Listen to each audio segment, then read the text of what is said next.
You're now tuned into Mic Check Waifu.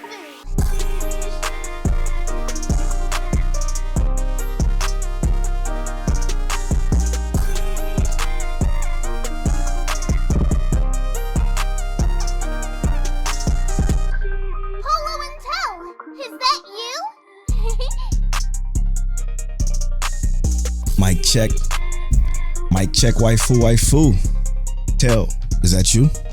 This is poor Wi-Fi Telle coming back with slightly better Wi-Fi. This is episode 107 of Mic Check Waifu. As always, it's brought to you by Lube Complex. Make sure you go to lubecomplex.com and use that offer code waifu to save on your entire cart. It's also, I also want to say, make sure y'all follow Lube Complex on Instagram. That's where you'll be able to get to see early access looks to like their new products. They just came out with this full print tee of a few of their characters that looks incredible. So make sure you guys follow them on Instagram. It's at Lube Complex, and then follow them on Twitter at Lube Complex US. And when you do follow them, respond to their story and tell them Mic Check sent you. You know, I'm sure they would appreciate that. They also got a couple of phone cases in there that's dope too that I might have to pick up, to be honest. I need one. Yeah, they look so clean. All right. It's also brought to you by don'ttalkshop.com, and that ad is coming later. But before we continue that, every time we get a new patron, we like to give them a special shout out. This shout out is special because it comes from our friends over at Blandame Podcast. Shout out to Blandame Podcast for supporting us at the Senpai tier. We thank you so much for joining us. We might be giving that right back to y'all by joining y'all Patreon. So we're going to be canceling each other out pretty soon, but we appreciate that nonetheless. Thank you so much for supporting us. As always, as y'all always do. Y'all know you only got to support the Patreon because y'all support us enough. So we appreciate it all the same though. But other than that, let's take the time to thank our Patreon producers. Shout out to Aaron Brown, AB, Dre G, Ked the Pro. Shout out to you, bro. We might have to discuss you maybe coming on the show one of these days. Explicitly, as always, Monique Williams, Nachi, and Shanti, all are producers of this episode of Mic Check Waifu. Thank y'all so much. All of our Patreon supporters, you guys mean the absolute world to us. We appreciate y'all. We couldn't do this without y'all, for real. For real. I'm coming in hot because there's a lot that I need to discuss. So this may be kind of a Polow heavy episode. Okay. It's Polow centric. There's been a lot that I've done. Okay. That I want to discuss. But first, can I talk about something before you start talking about what you discussed, what you watched and stuff? So, speaking of our boy Ked the Pro, I got to meet homie. Hey, bro, in person. Let's go. He came out. You know, he flew out to Houston to hang out with his family and stuff.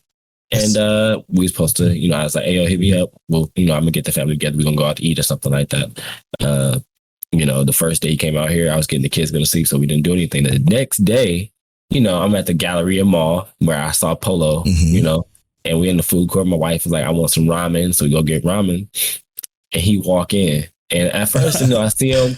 I'm like, I don't know who this dude is, but he looked familiar, right? Like, I'm like, I don't know who he is. He just looked familiar. Yeah, you know, this is, you know, people off Twitter. Right. And he look at me, he like, what's up? I'm like, all right, cool. I wait a few more minutes. I look back down, eating my food and stuff, or getting my food. We didn't start eating yet. And I look over again, and I'm like, looking at him. He look at me back. He's like, yo, what's up? He's like, hold on. You, Teliano? Let's go. I'm like, yes, bro. Okay, like you, Ked the Pro. Got you. All right, so we end up hanging out. Met my wife. Dude, mad cool. Of course. Yeah. So I appreciated talking with him, and you know, it was overall a good time. Check out, you know, they podcast Chaotic Culture. Yeah. So yeah, it was nice talking to you, bro. We talking to you real soon. So for sure. I had no idea about that. I always just be talking to Kate through the DMs. So yo, that's dope. That's incredible. That's actually awesome that y'all just happen to run into each other at that time. It's kind of perfect. I love that. Love that shit. So I mean, where do you want to go first? So the summer season is in full effect. A few shows came out that we were anticipating, including My Sleeper. My Sleeper came out. But also I did watch some new stuff too. Yeah, we did watch a few new things. I did also have something to share with the timeline yet again. That I did. Polow his secrets. That I did to share with Telle. Okay. Where do I start? I'm not even gonna be mad at you. You caught up on My Hero? No. Okay, bet. Cool. No. So I was scrolling through the timeline as per usual, Twitter timeline. I see a tweet from one of our newest Patreon supporters, the Black Anime Podcast. The tweet read, Manga Mike. Yeah, the tweet read, I'm finished with Chainsaw Man. Hey, what's up? Future Polo here. I just wanted to let y'all know that we go into kind of slight spoilers. It's very, very minimal spoilers for Chainsaw Man. And to be honest, I feel like most people should go into this knowing nothing about the show because I think it'll maybe up the appeal for you. So I suggest that you fast forward to about 11 minutes and 4 or 5 seconds roughly, and that'll get you past the slight spoilers. Like I said, we don't really go into any grave detail on Chainsaw Man, but I would like for you to go into it blind if you can, because I think that may be a little bit better. Or if you okay with just a little bit minimum, slight spoilers, then feel free to keep listening. But we appreciate y'all for rocking with us. 11 minutes and about 5 seconds is where you want to fast forward to if you don't want to go in. If you want to go into it completely blind. So, I just wanted to say that, and thanks for listening. Appreciate y'all. So I say, you know what? If Manga Mike, of all people, because Mike was just like me and we don't read manga, I'm going to read Chainsaw Man. Read the whole thing. And I'm 100% caught up on Chainsaw Man. You about to hate it, ain't you? You about to say some foul stuff out your mouth. It was mad predictable. Super meathead heavy. Also, very fucking entertaining. Yeah. Okay. Entertaining. Right, it was entertaining. Everything that I've read though was wholly expected. Like it was beat for beat. I'm like, okay. Yeah. Okay. I knew what's gonna happen next almost. Well, before it even happens. The first like chapter caught me off guard. I was like, what? The first 2 pages, bro. This is what happened. The first like few panels, like homie dies. But I get it. But I'm glad you thought it was entertaining. It was definitely entertaining because I read the whole thing in 2 days. Right. You think it's gonna be worth picking up the anime? Of course, yeah. Do you think like the art style? Art style too grungy for you, or do you like the art style? No, the art style was perfectly fine. The problem I had with it though is obviously besides its predictability, is the power system is so stupid. It's so there's no real like grounding to it. No, there's absolutely no floor, no level of anything to follow. It just shit happens. And when shit happens, it's explained by, it's the this devil. I don't want to go into spoilers because it's an anime coming out for it, so that I don't want to ruin it for you people. Don't want to mess up. Yeah, but it's like it's a this type of person, it's a this type of person, and it's all super, super basic, but like kind of stupid, especially the contract systems. It was essentially just meathead. It was purely just based off pure entertainment, and that's clear. I enjoyed it though. I absolutely enjoyed it. I laughed out loud a few times. Shout out to which part made you laugh? Go ahead and tell me. Just tell me what part made you laugh. It was anything that had to do with the dingy is it how Deji? Mm-hmm. However, I assume that's how you say his name because we ain't heard it. I ain't heard it out loud. Yeah, right. Anything with him and involving a girl was great. I enjoyed Power too. I love Power personally. She's absolutely special. She was definitely my wife for the entire show. But from the moment he met, who, I'm like, okay, I already know where this is gonna go. Yeah. And by that I mean like, captain or whatever you want to call her. Yeah. Yeah. I mean, from moment one, it was clear. I mean, because they kind of established this is how this war is going to be from the chapter 1. So I'm like, okay, yeah, all right, this is exactly how this is going to go. I do like series that feel like it doesn't matter if characters die. Like if characters die, it's like it matters. But I like when characters die and it's not always expected. But that's the thing. This shit was. You felt like it was mad expectable every time. Yes, man. Because it was super related to the power system too. Like it was just the way that shit worked. And then one character was just too powerful, so characters die, and it's just like, well, and then it was shit happened. And then the the way they were. I don't even want to say it because it's mad spoilers. It's mad spoilers if I say it. Mad spoilers. I got like an eyelash in my eye. But it's like, yeah. I sound like I'm bagging on it. I enjoyed it though. Like I had a good time reading it. Like for sure. I was gonna say, to me, it don't sound like you disliked it at all. No, I didn't. This sound like Polow giving it his roses. Right. But I got to keep it real. I definitely can't wait till. I mean, apparently there's going to be more.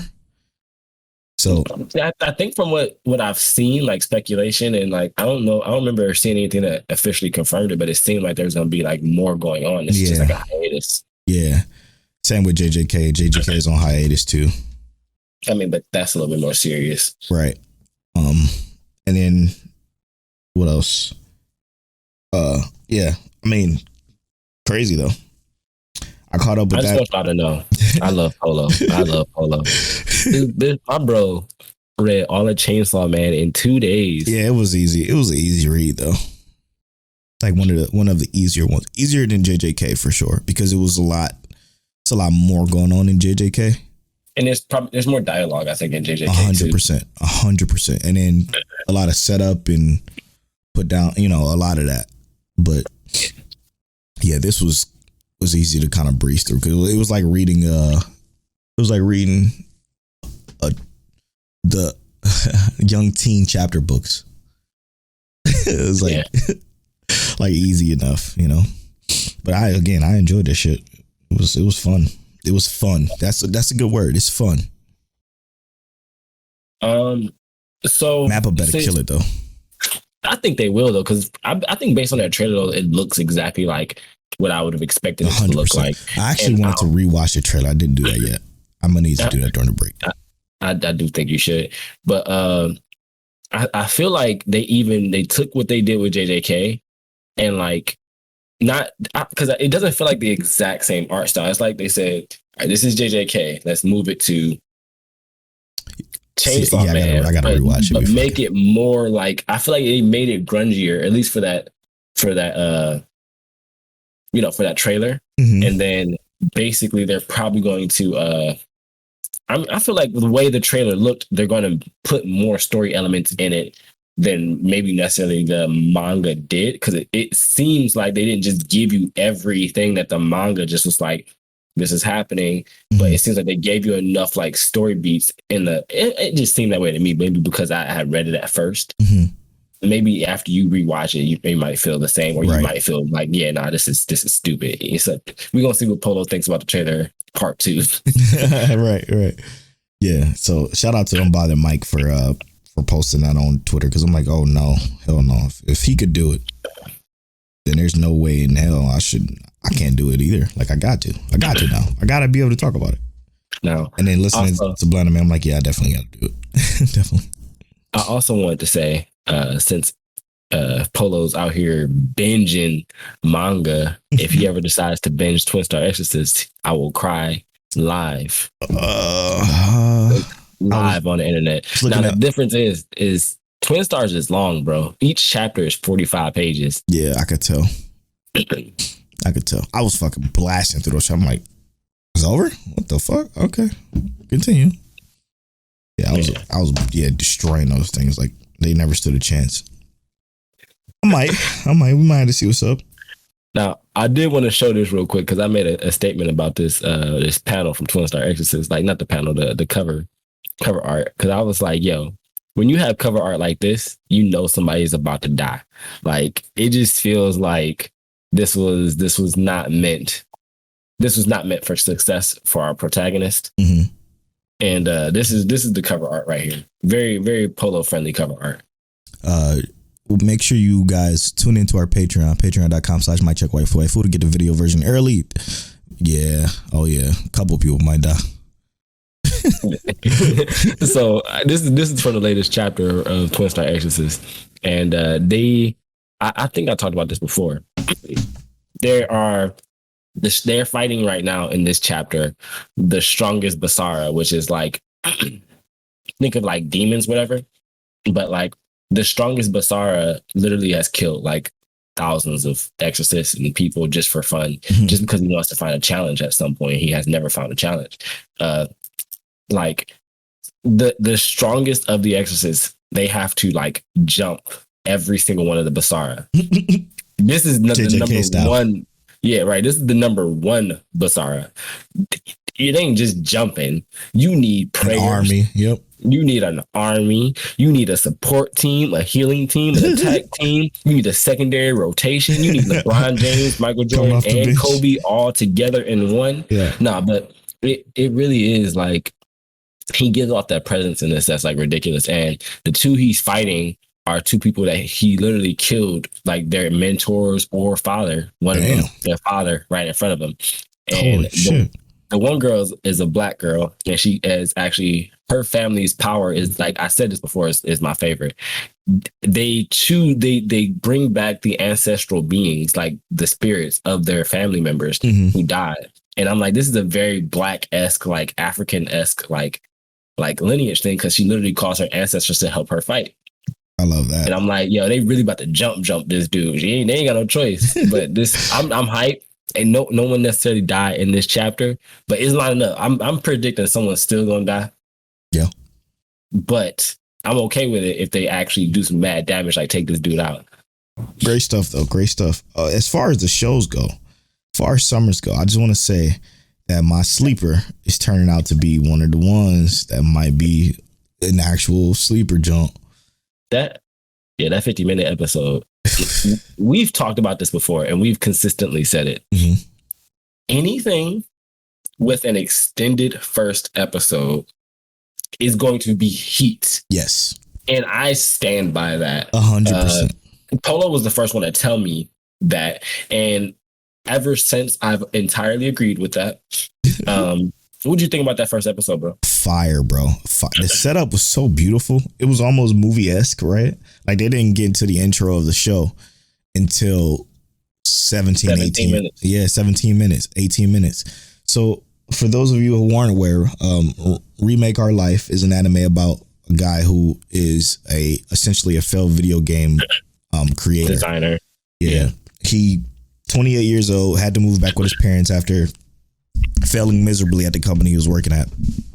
Then he gets hired at a company that is one that he always wanted to work at. He busts his ass, kills it, destroys it. Next thing you know, that company essentially gets fucking screwed over, shut down, destroyed, laid off, furloughed, whatever you want to call it. Then his life is going back to shit almost instantly, like a month after he gets this job back in his hometown, his dream job back in his hometown. Next thing you know, he's complaining. He's upset. He's emotional. I mean, and I felt that shit. I'm like, damn, I feel his pain because I've been let go on some bullshit, you know. Right. And it's rough. It's a rough feeling. So he says what he says, and boom, he wakes up, and it was 2016 when this was in the present for him. He wakes up and it's 2006, and now he is accepted to one of the colleges he wanted to go to, one of the two colleges he wanted to go to, and this time he chose the opposite one that he didn't do his last life. So now he's living that life that he wanted to, he always wanted to, he always complained about, he always dreamed about, and it's fucking great, man. Already. Now, I do also want to say, like, let's elaborate on that, like the two colleges he chose, right? Like in 2006, when he chose his college to go to, he chose the safe route. Yes. He didn't choose to take a chance and, do something that no one else was really doing yet. He took the safe route. And I mean, that's not necessarily wrong, right? That's like saying, hey, I can go to school to be an accountant and guarantee $80,000, $100,000 a year, maybe, you know, for some large corporation. They don't need it. Accountants are needed everywhere. People making new businesses every day. Accountants are needed, right? Yep. Or I can go straight and do like he is video game design, and I can be mad. I can make mad money, or I can be under desired, or I can be an indie developer and make something myself and blow up. You know, you never know what the opportunities are. So he chose the safe route, and I don't necessarily disagree with that entirely, but also like I think it was a lesson in that, right? 100% already. And I can't even remember exactly what was said, but I really felt it resonated with me, and it kind of sits a little bit more with how I feel right now and what I'm doing right now. You can choose a route and try and go that way and do what is expected of you, or you can go the route you actually want to, that you have desire with, that you feel is important to you, and make that grow. Put your all into it. And I hope that's what he's going to do, because it seems like it. It seems like he's finding out what can he do and what is he going to do. Right. Now, mind you, everything that I explained earlier before he woke up in 2006 again was the first 17 minutes. That's what, like, the setup was so brilliant, man. It was so brilliant as far as letting us get to know who that character was. And then when he brought his 28-year-old self to 2006, he had some inner monologue, fire inner monologue that just had me like, oh shit, okay, yeah, I'm with it. I do have to say though, my favorite part came at the end. Yes, I was like, yo, they actually about to write some fire into this. I'm not even gonna lie to you. For a first episode, I give this episode a 10 out of 10. 100% for a first episode. The animation, especially towards the end, I absolutely love the music too, by the way. Beautiful. The music, the pacing of it, everything about this first episode was on point. Fire. The fact that the characters show so many variable levels, right? Yes. Like some characters are nonchalant, some characters are forgetful, some characters are sleepy but know everything. Some characters are diligent but know everything. Right. You know, there are so many different levels to the characters to be like. It's crazy that one of the girls he was rooming with, he thought was like kind of like the more ditzy one. Right. Turns out it was the one that created his favorite character for all time. It's like me being the creator who created Miku. And that's exactly what I was saying. That was my favorite part right there. Yep. That was my favorite part of this, was that like he got to meet. She's part of the Platinum Gen, right? Yeah.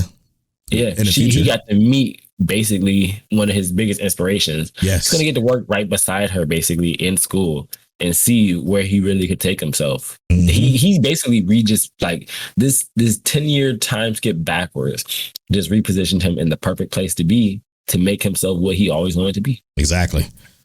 And it's funny because he gets to meet his old, or his newest boss as a kid.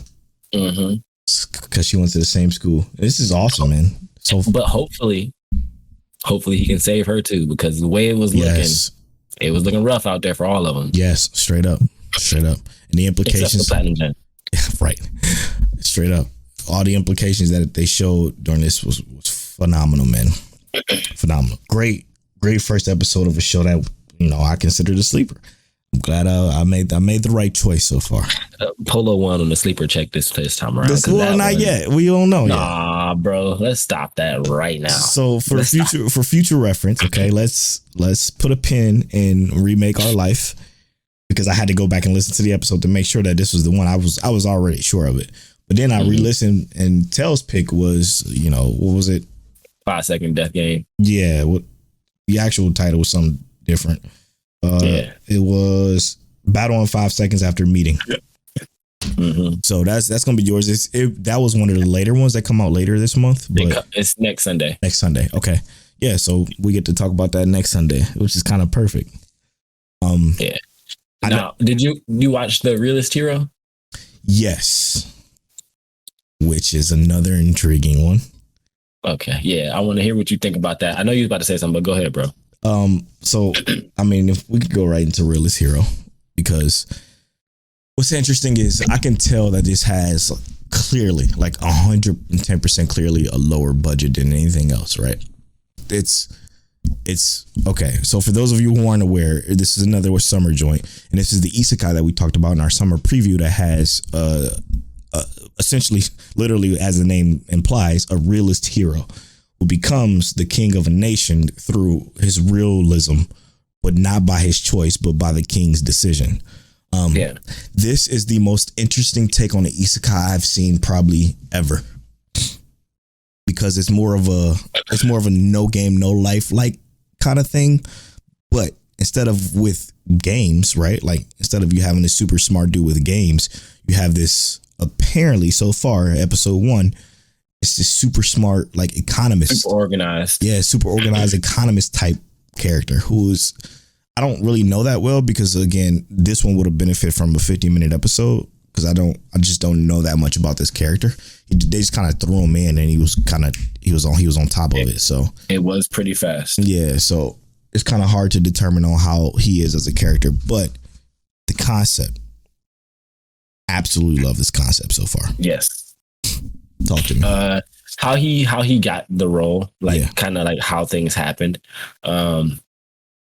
He was summoned, obviously, not necessarily one of those isekai where he died and came here. Right. He was just summoned. Almost like Shield Hero-esque, right? Like almost to the T. It seems like it was like a parody of that, to be honest. Yeah. And he came into the world and he just had questions, you know? And you know what kind of was ridiculous about it is that these are questions that real people like should ask. Exactly. If you get drawn to the world, you shouldn't just think like automatically, do I get special powers? Or, you know. He didn't even say nothing about powers or magic, which is crazy. He said, what's going on in the world? Why did y'all summon me? And they gave him an explanation, enough detail. And he was like, okay. So what is the bargaining chip here? Why all of that? And why did somebody here? Well, we're gonna do this. Send you to we're gonna hand you over for financial aid. Oh, my life is not even in your hands. Right. It's not even my hands. It's in theirs. So let's figure this out. Straight up, he took control of that shit and said, "You know what? Nah, I'm gonna go through." You know what I did like about this though in this first episode? There was some camera movements in it when he was talking to the king, like the conversation between him and the king that I think they're probably going to do more of. Which is like almost like a 3D panorama around the character, which I thought was cool. I thought that was pretty cool. Yeah. But so far, I like the main character. I don't really know much about him. The princess seems like, she's like, at first she's like, yeah, I'm gonna fucking denounce this marriage ASAP. Apprehensive. Mm-hmm. Let me go in here and give him a piece of my mind. And he kind of sat her ass down with words. He kind of Kevin Samuel'd her ass. And she was like, oh, you know what? It might not be so bad. But so far, so good, man. This first episode, I'm not gonna sing too many praises on it, but it is good. It's good. Solid 6.57 so far. Yeah, because like I said, the animation wasn't that good. It started off with a lot of still shots. Yeah, very stiff, but empty faces and stuff like that. Yeah, that kind of almost a perfect Polow and Montel way into something that I watched that you didn't watch, and that's Girlfriend. Okay, this is again another one I talked about during the summer preview. This one is the one about a kid who essentially begged his childhood crush since they were, children, to go out with him. And finally in high school, she decides to finally go out with him. So he's like literally, what's the word? I hate using this word because it's a fucking stupid word, but I have to use it for lack of a better word. And he's like simping like real hard. Like, hey, I'm happy I have you. I love you so much. You are my baby. I love you. Blah, blah, blah, blah, blah. Then he gets that, like the start of the new year, he gets confessed to by his underclassman, a first year. And she's like almost perfect. Saki. Yeah, she's almost like fucking perfect, dog. Like everything about her was like fucking fire. She was super like cute. I guess you can say well endowed, if for lack of a better word. She could cook. She was just so cutesy. So cutesy. No, it was Nagisa. Okay. Let me see. Sorry, Nagisa. Saki is his girlfriend. Was his girlfriend. She's kind of almost yandere type. Like, Nagisa Minasi. She's the dark haired girl. Yeah. So she's the Saki's his actual girlfriend. Mm-hmm. So what happens is he literally. I mean, what I like about this main character. This is a comedy for sure. So keep that in mind. What I like about the main character, outside of his overzealous nature with his girlfriend, with how he is with her, he's so super honest. He tells the truth about fucking everything. He tells Nagisa, like, listen, I have a girlfriend, but. And like he does like his inner monologue thing. He's like, but I cannot let you walk away because you're fucking perfect. So if you don't mind, come with me to ask my girlfriend if I could date you both. So that's exactly what they do. They go to his girlfriend after her club activities is over. So Nagisa and our main guy, Nayo, goes up to his girlfriend and say, hey, listen, here's the situation. I love you, Saki. But, and then before he can even say what it is, she sees Nagisa and she's astounded by how cute she is. And they just hit it off like right off the bat. Like they're super fucking friendly with each other. And he drops the question on Saki and she's like, no, fuck, are you crazy? No, hell no. Look at her. She keeps saying no. She keeps telling him no. He keeps begging, like, listen, I want to do this. Like, you guys need to get to know each other. I really want to date you both. I don't want to be without either one of you. And she's like, no. And essentially he says like a little speech that convinces her. And what happens after that, it's fucking crazy, because he lives alone. He decides that both of them is going to live with him. It's a Polow ass show. It is a very Polow ass anime. The fucking hair don't get me every time, bro. Is this about to be your life, Polow? No, what? The fuck would it be my life? Why not? It can be real. No, it can't. For one, you got to find 2 girls, let alone one, that you trying to deal with for the rest of your life. I just want one. I'm gonna send you a website. I hate you so much. No, but it's so far so good. The art style is unique as hell. The characters look different. Okay. They look like very Rent a Girlfriend-esque. Like they look like the art style is good. No, it's not good. I mean, it's not that the art style is bad. It's super different. Not anywhere near close or as clean as Rent a Girlfriend. It's like more sloppy, but in a good way, if that makes any sense at all. I know it sounds crazy. A little bit more relaxed. Yeah, definitely more relaxed.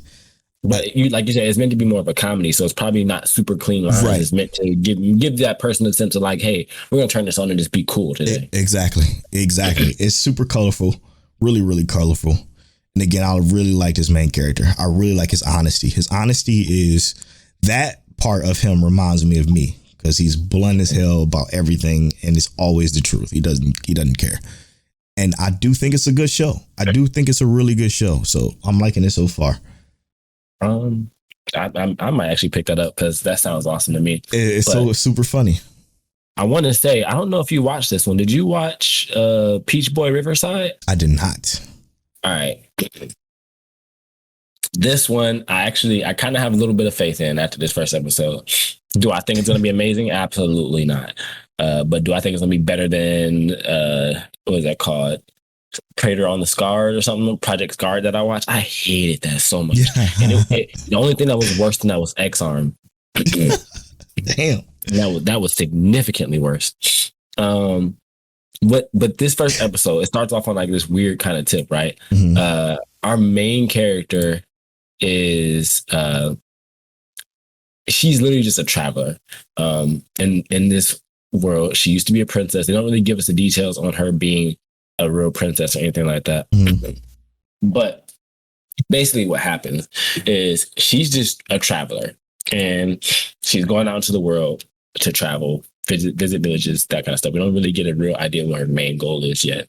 Mm-hmm. She's just a traveler. And she comes across this demi-human, right? And really funny looking human, like demi-human. She's literally a rabbit, and she's on the ground unconscious, not reacting. And she's like this big round circular, like imagine this is her face. It's a circle. A perfect circle. Two dots. for eyes, Jesus. mouth, Oh no. big old rabbit ears. That's it. That's her face. She's slender, and then feet, 3 big round rabbit toes. So I'm like, okay, this is gonna be a comedy or something. There's no way in the world this is gonna actually be like halfway interesting. I'm watching it. I'm watching it. She gives her a carrot. The rabbit girl is like, I'm happy that I have a carrot. She's a demi-human. We find out essentially when they go to the first village, because she's like, you can follow me, and when we get to until we get a village, and then we'll separate or whatever. They get to the first village, they found out that demi-humans are not liked, and basically give a rundown as to like, obviously same thing that's in all these kind of stories. Demi-humans or monsters of some sort attacked villages, Of course. almost destroyed everything. Yep. So demi-humans aren't accepted. Find out this demi-human is a little bit different. She's smarter than the others, and she actually fights other demi-humans and monsters. She saved this girl, but the village is still like, no, fuck we that. don't want no part of Right. They end up getting arrested, thrown into jail, and they're like, nah, we don't do the demi-human thing here. Racism. Yeah, of course. But he's like, after I saw like her, like kind of, she bowed to people, and the demi-human bowed to people, talked to people, thanked them, that kind of stuff. She's clearly not the same as the others we've seen. Yeah. They let them go, feed them basically. And in that process, there's 2 demi-humans outside the village. One of which some slender, beautiful girl. The other which is a giant walrus. Oh, like, shit. Dude is huge, like 20 feet tall, a horn. And I guess how they symbolize them is that if they have a horn, they're considered ogres. That's how you started off. But there's other types of demi-humans. So you can be whatever demi-human you want, but you're ranked, I think, based off of like how you're, like, if you have a horn or not. Interesting. Is it ogre? Yeah. Also ReZero kind of shit. Right. Because they do that. But the one ogre, her eye kind of like twitches, and boom, a cannon comes out, blows a hole through the kingdom, and she shrinks. And I was like, okay, this shit is funny. Wow. Like, she shrinks into a child. And then the walrus is like, all right, we're gonna go in and start doing stuff. He goes and starts fighting. He literally pounded, like, first walked into the door, it was like this, smack, blood everywhere. I'm just like, oh, this is one of those. It's gory. So I was about to say gory, dark, but kind of humorous. Yeah. Yes. But it kind of got good at the end, and this is spoilers, but this is the first episode. This is not, hopefully this is not going to be the best episode. The rabbit girl can't beat the walrus dude. She's trying, getting dog walked. But we find out that our main character, and we've seen this a couple times, I just didn't bring it up, but every time she's near like an ogre, right? Because we've seen 3 ogres in the entire series. I didn't bring up the first one. It was like the first monster she fought, but when she sees ogres, her eye, she has like her right eye will start to like glow, and she feels this like it's not pain. I guess she has a feeling, but she's like, it's happiness. Yeah. She feels happy, but she looks like super like almost evil. But whenever she gets near an ogre, she gets this feeling, and they give us this story about how like there's a peach that fell from a tree into the riverside, and it has this immense power that is unspoken of.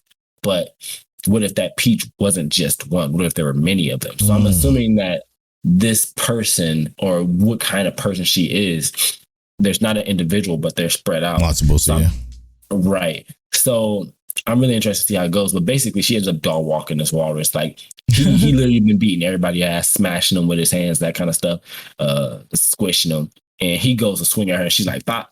And that whole arm just disintegrates. And I'm like, I love it already. It's gonna be, I swear it's gonna be a meathead anime. I know it is, but I'm gonna watch it because ain't no wrong with that. It's on my list already for goofiness and slightly retention based on me, because I'm watching it. Clean. I like that attitude. Yeah, it's not my sleeper. I hope my sleeper is at least that good. We're gonna find out next week. That's gonna be interesting, and we're gonna find out if my sleeper can keep up this heat. Because it's definitely heat. I feel like it's unwarranted to even think that. Yeah, right. Because that one is so good already. It's just hard to believe that they'd have to really drop the ball to mess that up. 100%, like real bad if they're gonna mess that up. So far, summer's real good. Summer's real good. Yeah, and we wasn't expecting anything great out of the summer, but No. I mean that, like I said, I think even the remake of Our Life was the only thing to come out of the summer, but we still got some more heat to come. True. Jobless Reincarnation. Yep.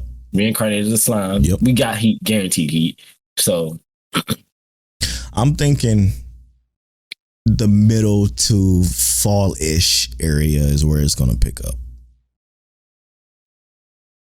maybe, yeah. I mean, but like we were saying though, last season we wasn't expecting this kind of stuff that we got last season. True.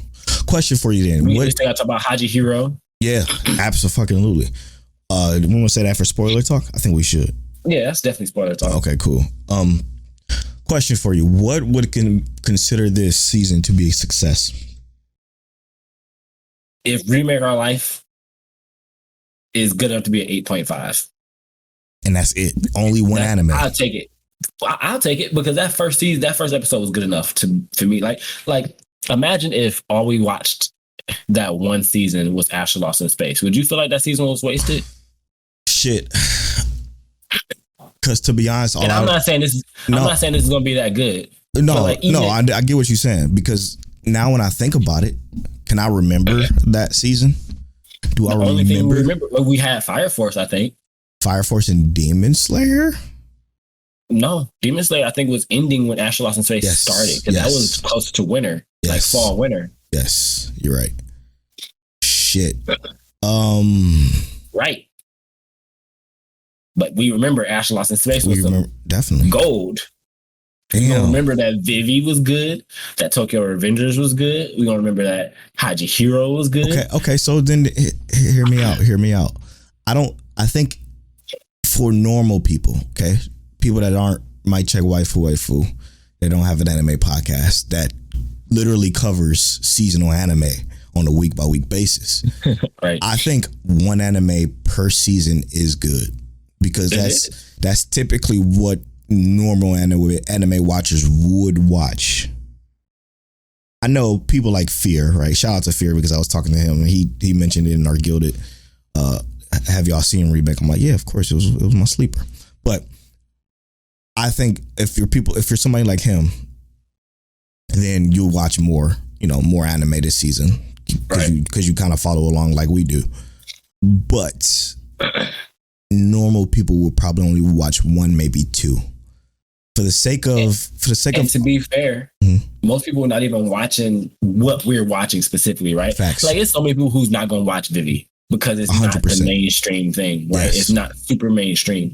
And they probably, if they do watch Vivi, it's going to be in 2 years when it got some mad promotion for no reason or something like that, right? So they're not going to watch that. Asher Lost in Space, I still don't think it got its roses. Nope, still. In our community, yes, it's got its roses. Outside of our community, no one's watching Asher Lost in Space for it. Facts. Dr. Stone is getting watched. Why? Mainstream. Not why it's getting watched, but I know why it's getting watched. It is good. It just ain't as good as Asher Lost in Space. No. It might not be as good as Remake Our Life. Already, the show is heat. Dr. Stone is fine.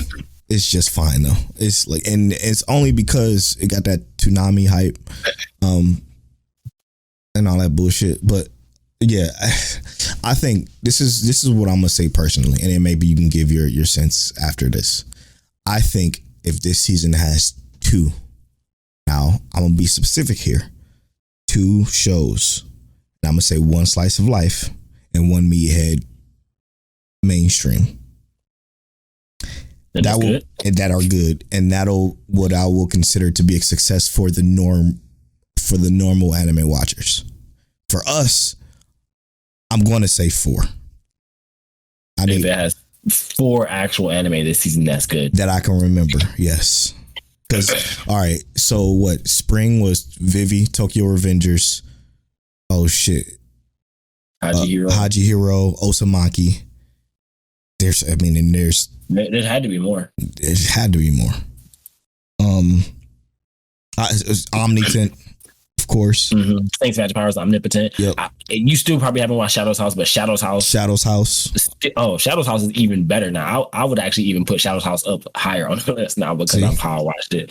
So yeah, you're right. There's a lot that happened. Right. So Spring was heat, but I'm gonna say 4 out of all the shows that's coming out in the summer. 4. Jobless Oh, not jobless. Jobless reincarnation is, I think, is fall. Reincarnated as a slime is summer. I thought. Hold on, let me just check again because I could be wrong. I don't mind being wrong, but I'd rather be wrong on that. I'm pretty positive that jobless reincarnation is fall. Yeah. Just check one time. I guess, like you said, that's cool. I'm just looking. Yeah. So yeah. So Tell Me Reincarnated Slime. Mm-hmm. That's coming. My Hero, obviously. Yeah. I don't know why I thought Jobless Reincarnation. He probably was looking at the main page, but that's definitely it might even be winter, to be honest. Because Rising of the Shield Hero, that Jujutsu Kaisen movie is in the fall. Ooh, boy, I can't wait for that shit.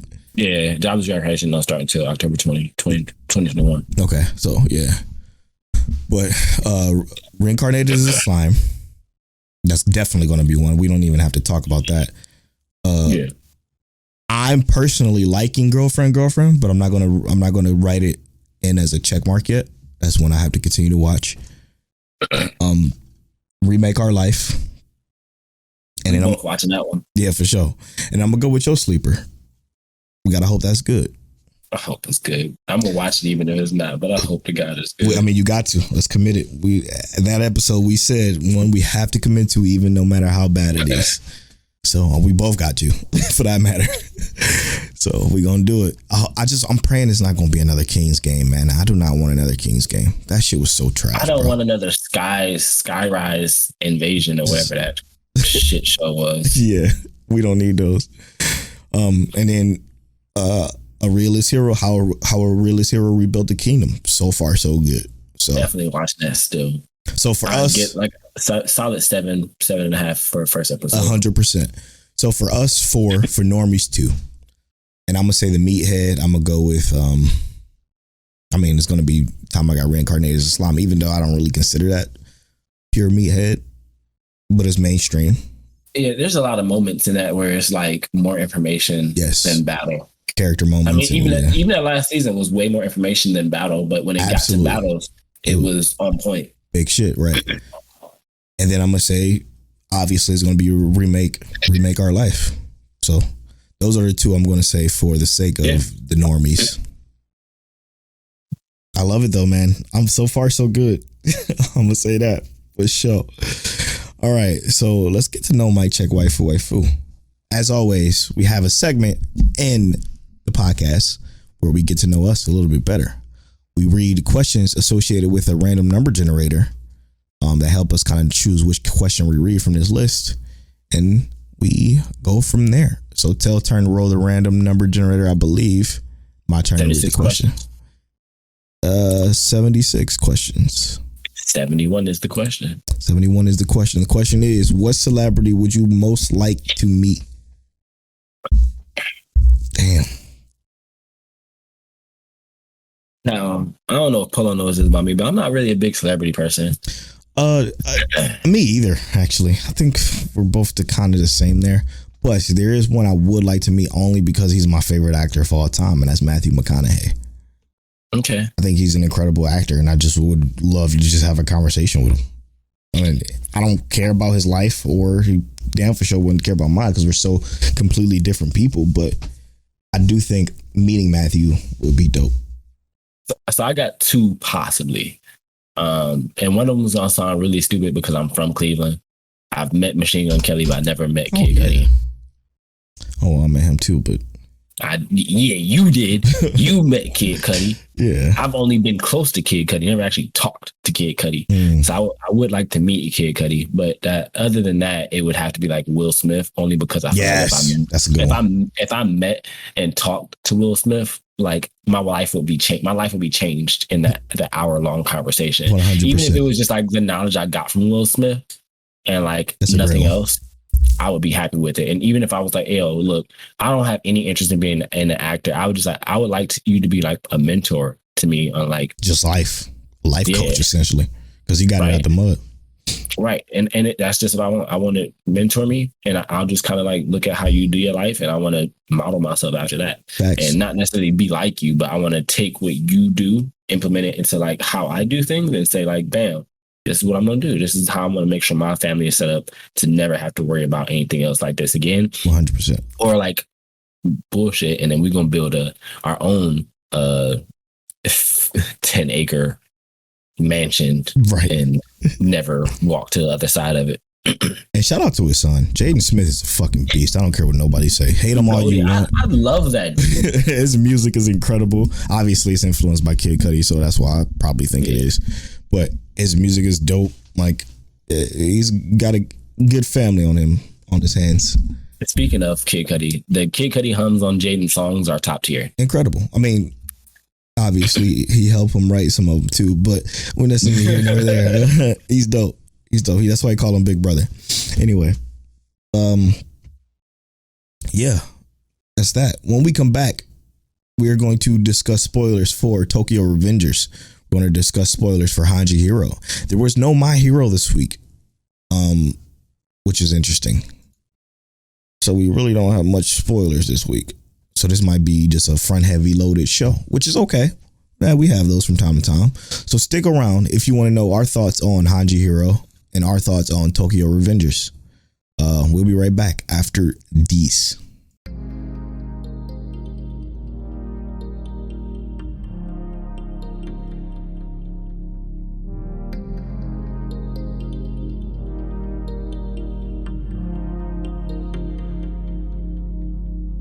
The idea that there are no wrong feelings is an immensely threatening idea to people who are afraid to feel in any case. And this is one of the peculiar problems of our culture, that we are terrified of our feelings because they take off on their own. And we think that if we give them any scope, and if we don't immediately beat them down, they will lead us to all kinds of chaotic, destructive actions. It's so funny that we, in our Western culture today, say that kind of thing. We who do more chaotic and reckless kind of actions than anybody ever did. But if, for a change, we would allow ourselves look upon their coming and going as something as beautiful and as natural and necessary as changes in the weather, going night and day.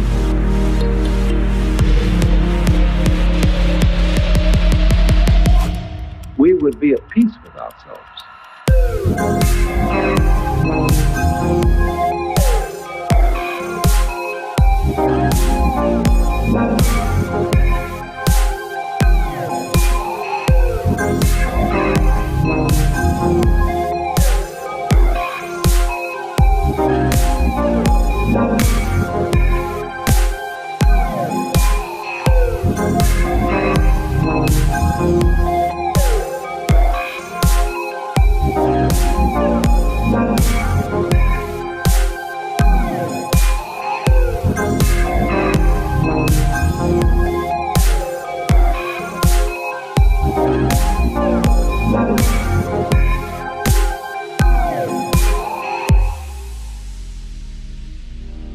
For you see, when a person comes to himself, he comes to be one with his own feeling. And that is the only way of being in a position to control it. It is in exactly this way that the sailor always keeps the wind in his sails. Whether he wants to sail with the wind or whether he wants to sail against the wind, he always uses the wind. He never denies the wind. Well, and it's exactly that same sense that a person has to keep going with his own feeling. Whether he wants to act as the feeling obviously suggests or act in a different way, he has to keep the feeling with him because that's his own essential self. But when he attempts simply to sail against the wind, he's lost himself. He's become just a kind of empty mask, which hasn't got any real life behind it. and all its protestations of love and goodwill are hollow. And when we apply that to moral support, what is what one feels generally.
And welcome back to episode 107 of Mic Check Waifu. Make sure you guys follow us on Twitter at Mic Check Waifu. We would appreciate that. It means a lot. Also, subscribe to the YouTube channel if you want to get video versions of the podcast. And if you are a Patreon supporter, get early access to the video version alongside Patreon exclusive podcast, The After Story, exclusive content like the antagonist Polow rant, as well as other exclusive content. So make sure y'all check out the Patreon, patreon.com/MicCheckWaifu. We appreciate every last one of you. Now, let's get on with the spoilers. 4. I don't know, which one you want to start off with? Tokyo Revengers first? Let's talk about Tokyo Revengers. Since it's fresh in your mind. It wasn't really much this episode other than like the repercussions of what happened. I wish they would have got back to the past faster. They didn't need to recap for me. They should have started off with no recap, just a funeral, right? Just to help with their pacing. And then to the conversation between him and Naoto. Yeah, Naoto. Then to the past. I think the pacing was a little off for me personally. I think I agree with the pacing a little bit because the drinking conversation was cut short. Yeah, exactly. I don't mean cut short for like it was supposed to be longer, but you wanted it to be longer, right? Like that's not how long a real prison conversation is. No, so like 2 minutes. They didn't give him 5 minutes. No, they literally gave him like 2 minutes to talk. They was like, "Yeah, we out of here." And we know how anime time works. Really, 30 seconds is like 2 seconds of anime time. You know, Goku and Vegeta be punch people in the face for 2 seconds, and that's a whole episode. Right. And obviously this ain't that. I'm just talking shit, but you get what I'm saying, yeah. Right? Like that time frame they gave us didn't feel realistic. It felt like they could have given us something else, even if it. And I mean, that could have been a time if they weren't going to give us more specific information from Draken, mm-hmm. and they could have given him like a flashback moment to kind of figure out like what happened in that time, right? To kind of like progress the story to where it didn't feel like this. The pacing was so bad, like how you said, right? It was. I agree with you on that. Pacing just didn't fit right on this episode specifically. 100%. It was doing that. The cliffhanger-y thing in the middle of the show, which it didn't feel good. It didn't feel right. I guess it's for the payoff that's going to come later, because getting a piece of the information would then make it more important that he goes to the past with those pieces, because that's essentially what this is about, putting pieces to a puzzle together. That's exactly what this show is. It's literally a 1,000-piece puzzle where you can never have the entire thing, because they're not going to give you the entire story, right? But, you know, it'll ruin the mystery. But it could definitely be paced better. Like starting off with just a funeral, going into some of the future stuff still would have been cool, but I feel like they hung on that a little longer than they needed to for the sake of filling time. It did raise some questions for me though. You said what? I said it did raise some questions for me though, right? And those questions are the people who died in the current reality, right? Are those the people who will immediately die again? Like, does it almost give like that Final Destination effect? Yeah, essentially that's what. No, and you can feel that's not the rules of this. The main rules of this is the antagonist. It's Kazuki. We gotta find the antagonist. It's the antagonist that they're hunting down. It's not necessarily like a Final Destination situation, like you're gonna die no matter what type deal. And I didn't feel that from the moment it happened, but I knew that was going to be the thought process of some people. But I feel like and I only say that for the specific reasoning of like they use those same characters again to die again, and, right? And I did also think at that same time is like, is it just because Akun is a puppet, right? Like he can be that character who is able to be puppeteered into doing things, not because they took his family. There it is. That goes back to that 1,000-piece puzzle I mentioned, right? He didn't when Akun killed himself the first time. He didn't have the information of his family, so they used him again because to deliver that message. Hey, he has my family. It's just another piece of that puzzle. It's just it's a corner piece now. So now that he knows that he has his family, he knows that, listen, I need to figure out a way to prevent this from happening, because Naoto specifically said in both timelines that he had a family. So like it's definitely just literally a puzzle, and that they're delivering this story in the puzzle fashion, which is excellent, which I love. But that pacing in this episode was all fucked up. Yeah, all fucked up.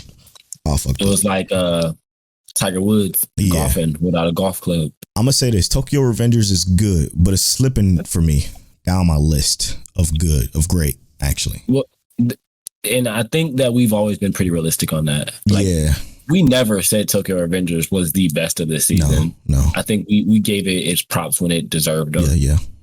So, because when I think of like the time travel, I think of stuff like Erase being better.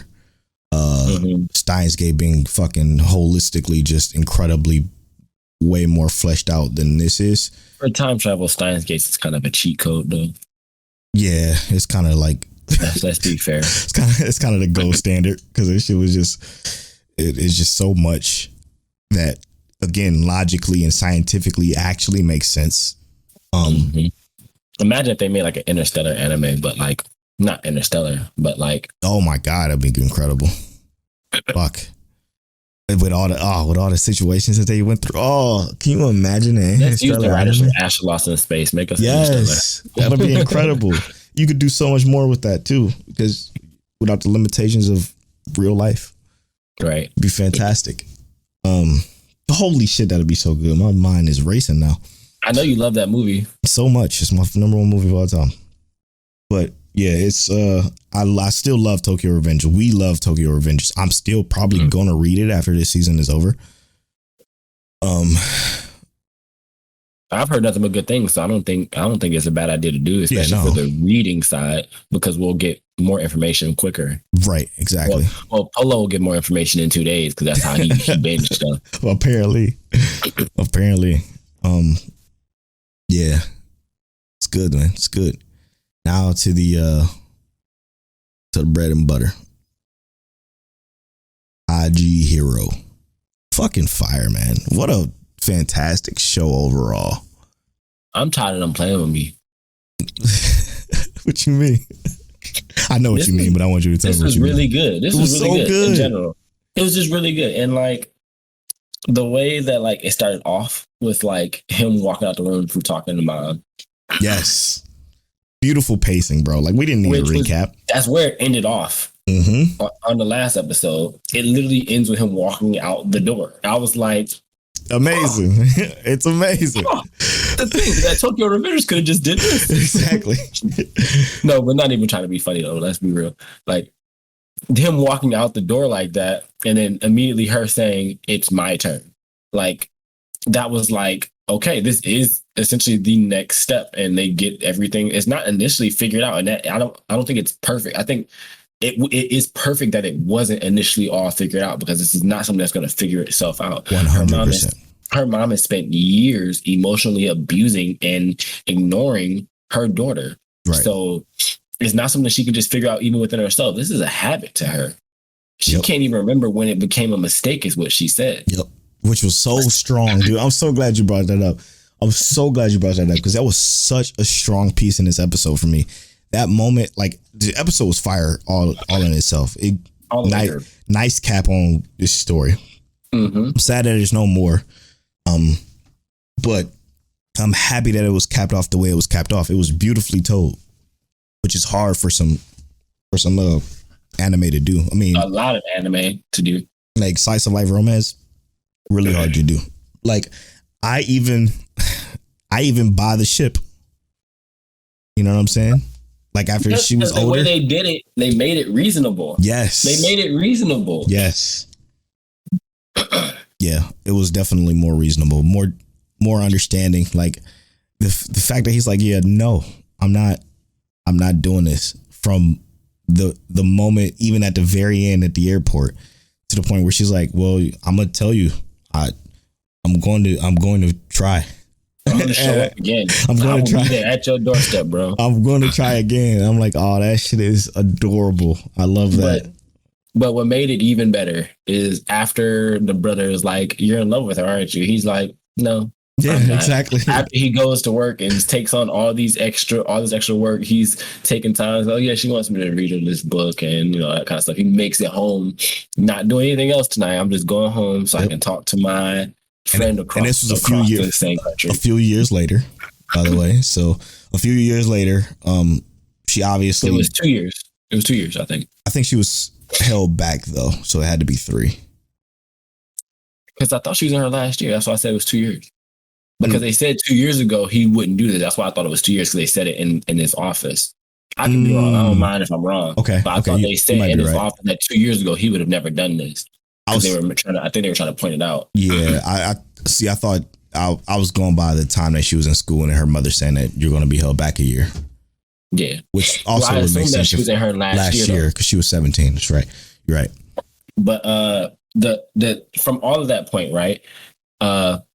She's at the tree, right? And she's in her regular clothes or whatever. And grown up her turned out to be real nice. Right, she's in her regular clothes or whatever. Hair dyed. And where she got the chance to look up at the stars and everything, kind of just be happy for a change, right? That wasn't Sayu. That was that. You're right. It wasn't. It was her friend. Yep. But when it's like it was a setup, right? Like 100%. It was a setup. They knew what was going on. He's walking. He's walking just his regular way home, and she's sitting there, and he's like, he sees it, and I'm almost like, yo, please tell me he ain't having like visions and flashbacks and shit. He wiped his eyes, and he because he cried a little thug tear. I'm okay with that. Straight up, a little thug tear. Yeah. And he walked up to her. What are you doing here? And she's like, well, I ran away. And I was like, yo, that shit almost touched me. Like it touched me. Yeah, it was strong. It was powerful. Like, I just loved that the entire time, because as she was a child, he was like, no, that's not my morals. That's not my goal. He is the epitome of like, I stand by what I said. Yes. This is not a thing. He said, you can have a chance when you reach adulthood, but I will help you right now. But this is what it is. Yes. And I believed it. These are my boundaries, and this is what I stand for. She tried until the very end, and he said no until the very end. And I believed it. Like I believed it every step of the way. Like I knew he cared for her.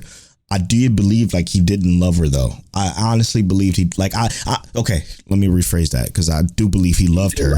Yeah. But in a sense of not romantically. You know what I'm saying? Like I didn't feel like he loved her romantically. I felt like he loved her as almost like as you would love, I guess it's weird to say a dog, but like he took on a mentor role for her. Yeah, senpai-esque.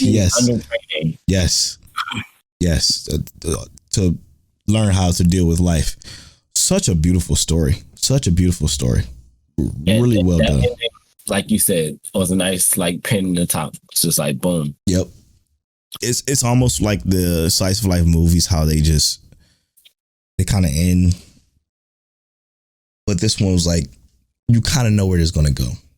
Now, also, I have one specific thing I really want to talk about with this. For sure. And I kind of want to know what your insight is on this. At first, I was not going to give this a chance. Not in the slightest. Interesting. Because I thought this was going to be like some grooming. Yes. Adult, like not like adult and child relationship stuff. And I was like, Japan, don't take it this route, bro. 100%. Don't do this. I'm already defending the anime community from thinking like from the like Marvel and DC community from thinking we weird for watching this stuff. Don't do this. And this story turned out to be way more wholesome, way more of a message than anything. And it really got like sadder and darker like those last few episodes, especially when the mother was introduced. And it really brought up a lot of like, if you have childhood trauma with like your mom or like a parent in general, like realizing like your mom having to realize that she's really the only parent, and that you had to go outside the home to find that parenting. So strong. Like that probably hit a lot of people, especially over here in America, because we have way more families than other countries without 2-family households. Right. So like, to me, I just couldn't imagine like, that like I'm happy I watched this. I felt like this was way more than I expected. And I actually, it was one of the best of this season for sure. Yeah. And it's an anime I'm definitely going to remember. Like you can ask me about this in 2 years. I'm like, oh yeah, Higehiro is definitely like fucking good. Watch that shit. Right. I'm right there with you. Like I'm always going to give a slice of life a chance. Always. And that's kind of how this started. Like I see the name of it. I'm like, after I took in the 17-year-old girl, like the title just was like, no, but you know what? I'm gonna watch it. Watch the first episode. I'm like, okay, this is what I'm talking about. Because the moment I watched that first episode, I even tweeted it like the week it came out. Like, yeah, this is gonna be good. Like I was talking to Strange Keith about it. I think I was talking to Panda about it too for a little bit, but I think she dropped it. Yeah, she dropped that first episode. Yeah, so it's fucking fantastic. Well worth sticking by. I hope she pick it back up. Because it's worth it. Because it's not as gloomy as not half as bad as I thought it was. No. Not even half. Not even close. Because I thought it was gonna be real bad.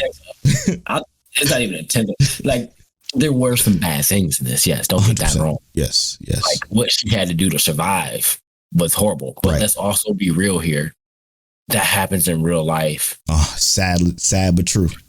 Sad but true. And her circumstance is a fairy tale circumstance where that does not happen often. And I'm happy that there was the story that kind of told that in a way that like these characters, he got to express that this is not what I'm into. Even though the rest of the world is sick and twisted and demented and disgusting, I'm not into that. But I do want to see you thrive. I want to see you grow. And I was like, I love this show for that alone. If I had to give anyone who had that kind of lifestyle a message, this would be the show I would tell them to watch. 100%. Worth it. Worth it for sure. Oh, man. I guess that'll wrap. Episode 107. Might check waifu. All right. So we just finished talking about Higehiro. Did y'all give it a chance? Did y'all watch it? Let us know what you think. Tokyo Revengers. Pacing kind of slowing it down right now, but we're not saying it's bad. We're just saying it's okay. When you get to know Mike Check Waifu, what celebrity would you like to meet? Polow. What's your favorite actor again? Matthew McConaughey. Me, I'm kind of on the Kid Cudi Will Smith trip. I guess they know each other, so I'm cool with that. What makes an anime season successful for you? Polow and I are agreeing on 4 anime for anime consumption artists like us. That's a good title, anime consumption artists. I'm about to change that on my Twitter handle. And then for, what do they call it?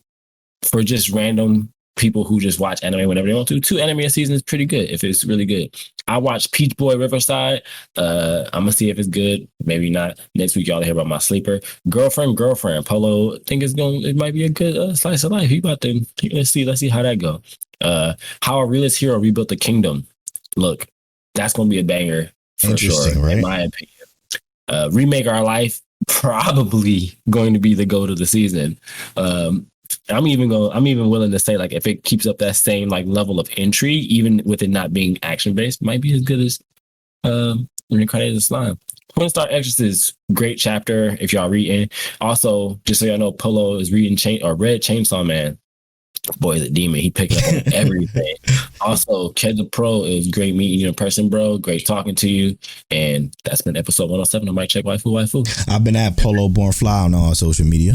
And I'm at King Telliano on all social media. You can follow our social medias at Mic Check Waifu on Twitter and at Mic Check Waifu on Instagram. And as always, Mic Check. I also keep forgetting to say I can't wait to go to DreamCon, bro. Oh, yeah, I forgot. Oh, it's in the very end of this episode. Oh, yeah. I got to look up hotels anyway. Let's see where we stay. Bye.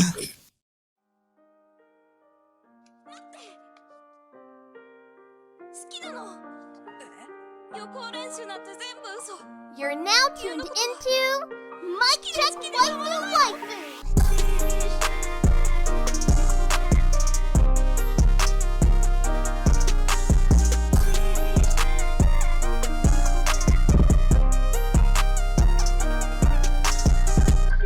Polow and Telle, is that you?